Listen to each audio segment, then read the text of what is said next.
Se proyecta que la inversión en la construcción crecería un 2,2% este año y un 4,8% el 2026. Para hablar sobre este tema, conversamos con el presidente de la Cámara Chilena de la Construcción, Alfredo Echavarría. Alfredo, un placer, gracias por el tiempo. ¿Qué tal? Buenas tardes, Nicolás. Aquí estamos, muy bien. Claro, este nuevo match, estudio, diagnóstico que hacen ustedes como Cámara Chilena de la Construcción, desde lo inmobiliario, desde la infraestructura. A grandes rasgos, Alfredo, ¿hay una visión más positiva, hay una recuperación con respecto a los dos últimos años, digamos, del área de la construcción? ¿Cómo se va enmarcando esto más allá de las cifras, evidentemente? Sí, bueno, siempre las cifras positivas son muy buena señal. Hay que recordar que venimos de años muy malos, con caídas incluso en la inversión, y ni hablar de los crecimientos que teníamos unas décadas atrás del orden del 5 y 7%. Estoy hablando de la inversión en construcción. Sí.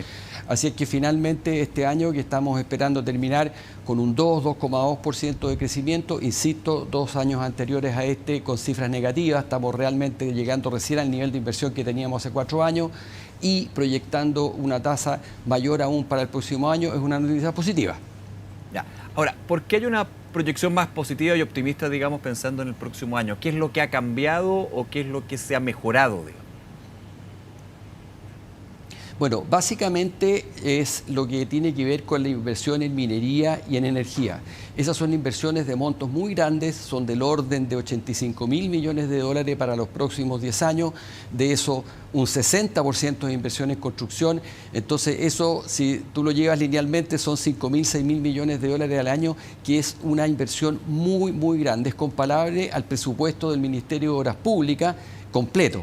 Entonces, esos montos son los que explican en gran parte este fuerte crecimiento para el próximo año.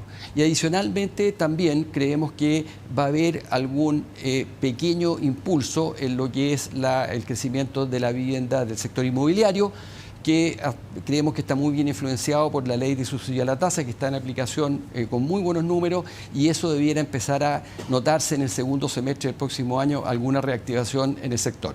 Voy a lo inmobiliario, pero antes en el tema de infraestructura, claro, impulsado por la actividad privada en este caso, pero ustedes llaman la atención, o más bien uno podría decir, Alfredo, llaman a una señal de alerta con respecto a lo que fue el último presupuesto aprobado en el Congreso, ¿no? Con respecto a la infraestructura pública. ¿A dónde mueven eso? ¿Es preocupante lo que se viene hacia adelante en términos de los recursos que se van a destinar?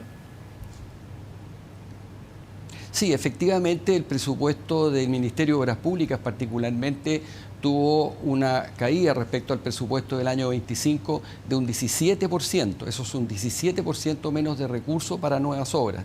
En particular el presupuesto está marcado, el del 26, por muchas obras de arrastre que se llama, que son obras que vienen en ejecución, entonces están los recursos para terminarlas, pero hay muy poco dinero en este presupuesto para nuevas obras. Entonces va a haber efectivamente una caída en el inicio de nuevas obras en el sector de obra pública. Pero insisto, con el lado inmobiliario y el lado de la infraestructura productiva privada va a haber un aumento. Ahora, usted mencionaba el subsidio a la tasa que fue anunciado en los últimos meses. ¿Ha sido positivo? ¿Se debería, a juicio de la Cámara, potenciar, aumentar en términos también del universo de beneficiados, por ejemplo? De todas maneras, recordemos que la ley de subsidio a la tasa contemplaba la posibilidad de otorgar este subsidio y un crédito con una FOGAES, un fondo de garantías para la mitad de los créditos hipotecarios, de 50.000 unidades, 50.000 viviendas nuevas.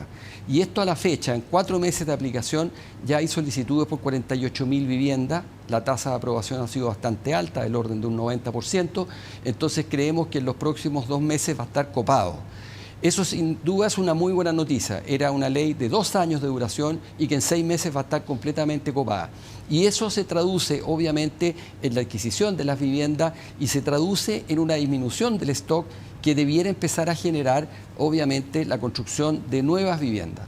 Ahora bien, dado la rapidez en que se agotó esta ley, dado que el costo para el Estado es muy menor, porque si bien hay un costo inicial, este se recupera con la reactivación económica, con los impuestos que se generan, creemos que debiera estudiarse, y lo estamos proponiendo así ya desde hace algunos meses, una ampliación, una ley 2.0 llamemos, que pueda estudiar mantener esta ley considerando a lo mejor una ampliación del rango de precio, a lo mejor llegar hasta vivienda de 5.000 UF, porque ha demostrado que dio en el clavo de los problemas que hoy día tiene la gente para poder acceder a la vivienda. Y eso reactivaría mucho más seguramente el mercado del área de la construcción de viviendas, que como sabemos es el que ocupa mayor mano de obra y con eso tener un impacto muy positivo también en la reducción de la cesantía.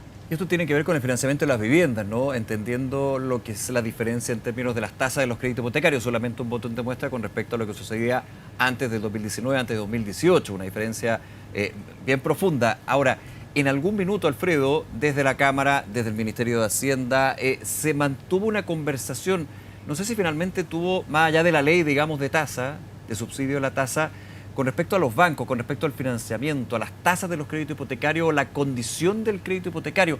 Eso finalmente no llegó a buen puerto y se terminó optando más bien por esta ley de subsidio con un universo que es importante, pero es acotado con respecto a todos los que quieren una casa propia. Sí, efectivamente, el tema de las tasas esto es a nivel mundial, ¿no es cierto? Sí, claro. Subieron mucho después de la pandemia. En Chile se exacerbó un poco el tema por todo el impacto que tuvieron los retiros de los fondos de pensiones, que fueron magnitudes muy, muy altas para el mercado financiero, y eso ha costado recuperarse. Han bajado en el margen las tasas hipotecarias, pero no al nivel ni con mucho que tenían antes, y por eso era tan necesario estimular con un subsidio poder acceder a las personas al crédito hipotecario. No tiene que ver esto, los bancos, recordemos, obviamente solicitan plata, ellos tienen que captar plata para prestarla, y si no hay plata tienen que subir la tasa, eso es un vaso comunicante. Y esto, insisto, es en todo el mundo. Aquí se ha visto agravado por lo que señalé, pero sin duda que este beneficio de 60 puntos base a la tasa, más el adicional que los bancos pueden traspasar a tasa por la garantía del Estado al 50% del crédito hipotecario, es lo que ha logrado bajar las tasas del orden de 100 puntos, depende del banco, pero ese es el orden de magnitud, y que ha acercado a las personas a poder llegar a adquirir la vivienda. Eso con respecto al financiamiento de las personas, pero ustedes como Cámara Chilena de la Construcción desde hace un buen tiempo han llamado la atención en términos del financiamiento a las empresas constructoras desde los bancos y también las empresas inmobiliarias. En algún minuto recuerdo el presidente Boric en una instancia de la Cámara también llamaba a los bancos a ser más flexible o entregar más financiamiento. ¿Ha habido un cambio? ¿Ha mejorado esto? ¿O hay un tema con respecto a la vía de crédito que pueden tener las empresas para todo lo que estamos hablando, que es finalmente levantar viviendas de todo tipo? Sí, bueno, esto mejora solo y naturalmente en la medida que hay indicios de que el mercado empieza a movilizarse. Claro. Y la venta de estas 50.000 viviendas que están amparadas en esta ley ya está dando indicios de hecho. Ya se han cursado unas 12.000 operaciones, entonces son operaciones que ya están concretadas, que obviamente van a hacer llegar recursos a las empresas para que, bueno, vayan sirviendo sus deudas y que puedan tener recursos para iniciar nuevos proyectos. Por eso es que estimamos tan importante que de cerrarse esta ley con estas 50.000 unidades, todos esos recursos van a permitir contar y disponibilizar recursos para el inicio de nuevas obras y con eso solucionar el problema que ha habido. Obviamente en una restricción de crédito y con una situación de más de 100.000 viviendas terminadas y por vender que no se venden, nadie está dispuesto ni a empezar nuevas obras, ni mucho menos, estimo yo, los bancos a seguir prestando plata de proyectos que probablemente, si no hay una reactivación, no se van a vender en un par de años. Entonces, por eso estimamos que lo que se hizo con esta ley es ajustar eso para que el tema vuelva a reanimarse y vuelva a reiniciarse la construcción. Ya, entonces yo entiendo también que volvemos al tema de la ley, no es la ley de subsidio. Ustedes esperan que, y ya pensando en el próximo año, a partir de marzo, la nueva administración del presidente José Antonio Kast siga con esta política pública, la potencia, le dé más músculo, más universo. Hay también conversaciones ya, es bastante reciente, digamos, lo que fue la victoria del presidente electo, pero ¿ha habido acercamientos con respecto a este punto en particular, que va muy de la mano, digamos, con también ciertas aspiraciones que se plantearon en campaña? Sí, no ahora, obviamente durante la campaña sí manifestamos muchas de estas ideas a todas las candidaturas antes de la primaria y a las dos candidaturas que participaron en el balotaje del 14 de diciembre y esperamos retomarlas con las autoridades nuevas apenas estén nombradas por supuesto, para ir acelerando esta situación. Esto ya lo hemos conversado con las autoridades actuales y en principio estaban dispuestas a analizarlo. Creo que ha sido un muy buen proyecto que fue hecho con el ministro de Hacienda, con Mario Marcel, y lo hemos conversado con el ministro Grau, entonces creo que es algo que hay que empezar a hacer. Son proyectos de rápida aprobación. Este proyecto, el primero, tuvo una aprobación bastante rápida de 4 meses, en que estaba incluido febrero con el receso legislativo, y estimamos que si es de las mismas características debería ser de fácil tramitación, toda vez que tiene un impacto muy, muy bajo en el presupuesto de la Nación, porque se recupera este subsidio que entrega el Estado con todo lo que significa la reactivación de la economía y el empleo por lo que genera en la nueva construcción de vivienda. Eso es importante porque si el nuevo gobierno dice nosotros queremos reducir lo que es el gasto fiscal, una ley de subsidio evidentemente uno diría va en el lado contrario. Aquí hay una inversión finalmente para reactivar un sector que genera, además de mucho empleo, un dinamismo en la economía. Por ese lado, usted indica, sería un gasto más bien marginal para el Estado. Efectivamente, que por lo demás era la misma aprehensión que hubo con el ministro Mario Marcel, de analizar muy bien los números, que esto no significara un subsidio que no tuviera recuperación por parte del Estado. Y esto es así, esos números fueron los que se analizaron en conjunto y terminamos todos de convencernos que efectivamente el impacto directo final para el Estado es muy, muy bajo en comparación con todos los beneficios que trae. Ahora, Alfredo, con respecto a la vivienda, pero en un paréntesis que, más que paréntesis, bien relevante, lo que tiene que ver con la emergencia habitacional, lo que se ha hecho y lo que espera que se hagan. Aquí, entre medio también, durante la campaña, hubo acusación en su minuto de la candidata Evelyn Matei con respecto a que no se estaba facturando por parte de los Serviu, o un Serviu, el metropolitano en ese caso, a las empresas que están construyendo viviendas sociales para esta emergencia habitacional.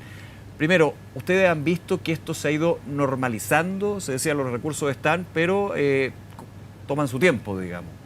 Ahí estaba la duda. ¿Esto se ha ido normalizando o todavía se llama la atención y la preocupación con respecto a esto? Que fue una acusación bien dura. No, perfecto. A ver, en lo primero, en las obras que estaban en construcción de vivienda, efectivamente hubo alguna estrechez de caja a mediados de año, en septiembre, por ahí, agosto, septiembre, pero eso se ha regularizado bastante. Y puede haber situaciones puntuales que queden, pero en general el pago de todos los contratos de vivienda pública en ejecución se han ido cumpliendo. Lo que sí pasó es que hubo otros pagos que tenían que ver con el inicio de nuevas obras, con los proyectos llamados DS19, en que el Estado normalmente entregaba un crédito de enlace, que llaman un anticipo, para que puedan partir, porque en muchos casos había que comprar terreno las empresas que habían licitado eso, desarrollar proyectos, en fin, y eso se suspendió. Eso no se cursaron esos anticipos durante la segunda etapa de este año y obviamente esas obras no han partido. Esos recursos están en el presupuesto del año 26, por lo cual, y nos han dicho las autoridades actuales, que van a, por supuesto, empezar a cancelar eso para que esos proyectos no se dilate aún más su inicio, porque obviamente va a retrasar la entrega de esas viviendas, eso es obvio, así que eso entendemos que también está en el presupuesto del año 26 aprobado y con eso se contará con los recursos para poder empezar esos proyectos. Alfredo Chavarría, presidente de la Cámara Chilena de la Construcción. Alfredo, como siempre, gracias por el tiempo y conversar sobre estos temas. Que esté muy bien. Muchas gracias, Nicolás. Hasta luego, gracias.